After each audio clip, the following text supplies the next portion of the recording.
kulanti wacan oo wanaagsan idil ahaantiinba kuna soo dhawaada barnaamijkeena mawlada dhallaanka waa ka daawataan markaa soo booqataan channelkan ku leenahay YouTube ee dhallaan koriye toddobaadba sheeko cusub ayaa ku maqashaan sheekada toddobaadkan aad maqlaysaan caruurey waxay qaybteedii lixaad tahay taxanaha sheekooyinkeenii ku saabsanaa boqoradii aynu hore u soo baranay ee siraad sheekooyin taxana ayaynu ku soo qaadanay haddii ay ku dhaafeen sheekooyinkeedii horena waxaad mar kale ka daawan kartaan isla channelkeenan dhallaan koriye boqoradu waxay ku noolayd nolol qurux badan leh taniyo intii ay ka guulaysatay qumayooyinkii isku kaashadayna hadda waxay hogaamisaa qasriga weyn ee ka taliya boqortooyada xukunta deegaanka ballaadhan siraadna waa boqorada ugu quruxda badan leh ahna ta keliya deegaankan hadda iyadu ka talisaa waxay la saaxiiba tahay 2 jir sidoo kale waxay jeceshahay deegaanka iyo duurjoogta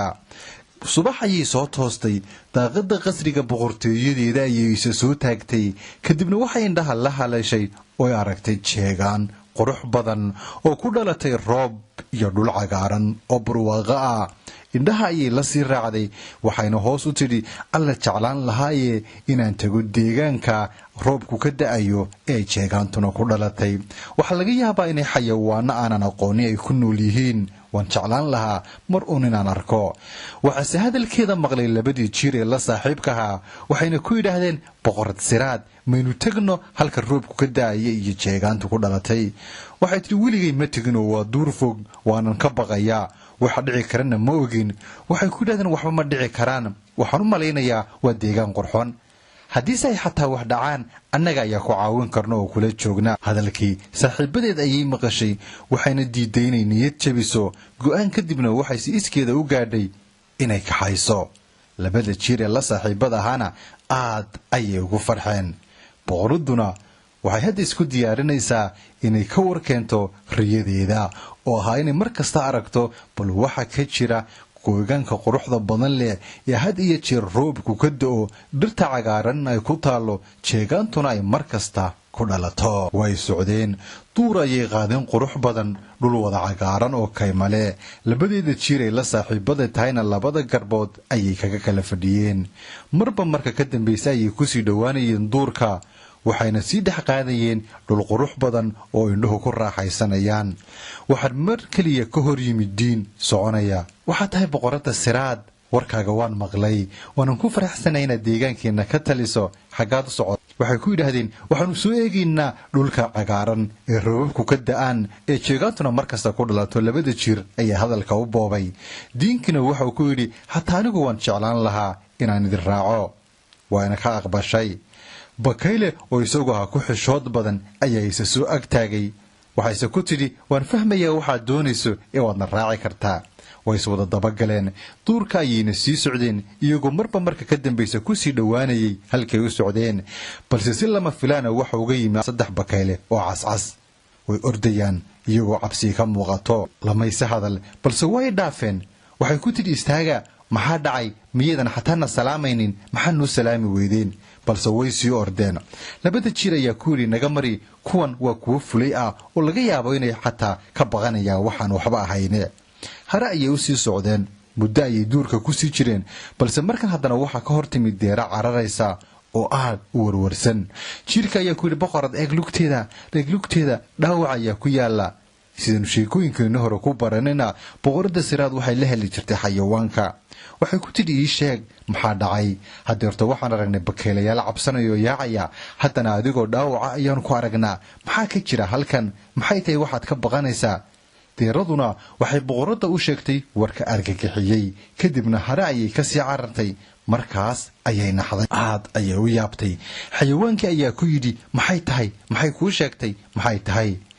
waxay ku tidhi duurka waxa jooga dacawo weyn oo doonaysa inay xukunka duurjoogta la wareegto waxayna doonaysaa xataa inay boqorka habar dugaagi libaax afgambido oo iyadu xukunka qabsato waa dacawo weyn oo aynan weligeed arag cid is hortaagi kartaa ma jirto waxayna waxyeeleynaysaa xayawaanka sida nabadda duurka ugu nool waxayna dagaal adag ugu jirtaa sidii ay xoog xukunka ugula wareegi lahayd una afgambiyi lahayd boqorka habar dugaag ee libaax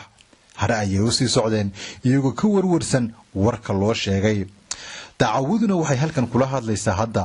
dacwooyin nooc kale ah iyo koobo ka mida buumada waxay ku leedahay aniga miyaa jirta cid aad la hadli kartaa aniga miyay jirtaa cid la hadli kartaa soo ma aragtaan intaan leegahay aniga ayaa duurkan boqor ka noqonaya libaaxna waan ka takhalusaya oo xukunkiisa ayaan la wareegaya hadda laga bilaabana aniga ayaa ah boqorada habar dugaag qofna ismakay hortaagi karo xataa maroodiga oo kan xayawaanka ugu weyn ayaa gariiray oo cabsanaya inkastoo arkaya waxa dacwo ku hadlaysa inay tahay hadal khaldan haddana xataa hal eri kuma celin karaan dhammaantood way wada cabsoonayaan oo madaxa iyo hoos u laalaadinayaan hadalka argagaxa leh ay dacwada faanaysa jeedinaysana way ka cabsanayaan markasta waxay ku celinaysaa car waa kee ka aniga iga hor iman karaa ee odhan kara boqorad bartan kama noqon kartid balse dacwadu waxaysan ka warqabin in gadaasheeda dambe dabin yaallo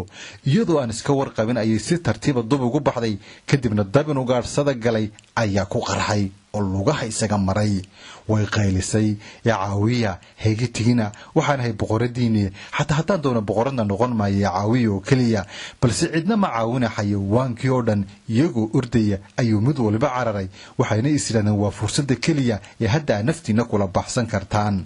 waxay goob dhexe kula kulmeen boqoradda siraad iyo xayawaankii kale ay waday waxay ku yidhaahdeen waxbaa dhacay weyn waanaad u warka haynin dacawadii khatar tahayd ee doonaysay inay xayawaanka oo dhan inqilaabto boqorkoodana disho waxay ku dhacday dabin markay dabinka ku dhacdayna annaguna naftayada ayaanu la soo cararnay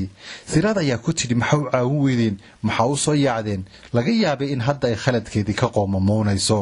waxay tahay inaynu caawinno aad ayaa xayawaanka intooda horoo dhan uga wareegan laakiin kuwii kale ayaa ku yidhi aynu caawinno laga yaabee inay wax ku qaadatee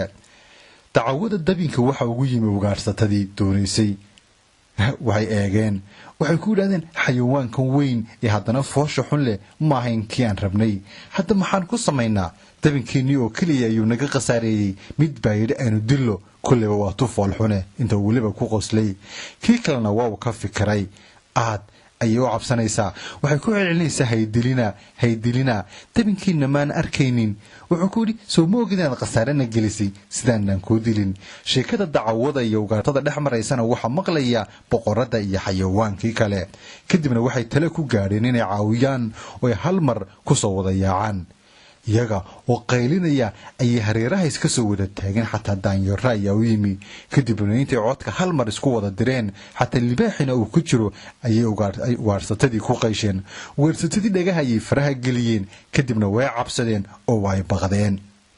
marba marka ka dambaysana waxay isku dayeen inay sii baxsadaan xayawaankii ayaa daba yaacay oo eryaday ilaa iyo ay libdheen oo la waayey meel ay mareen boqoraduna waxay u timid dacawadii weyneyd waxay ku tidhi ma ogtahay kibirka isla weynaantu in dhibaatadaas ay leedahay soo ma ogid in duurkaad si nabada ugula noolayd waxay ku tidhi caawi wax kasta khaladkayga ayay ahayd waxay ku tidhi waan ku caawinayaa balse hal shuruud waxa weeye inaad xayawaanka ku nool duurka nabad kula noolaato oo midna aanad dhibin waxay tidhi degdeg bay u tidhi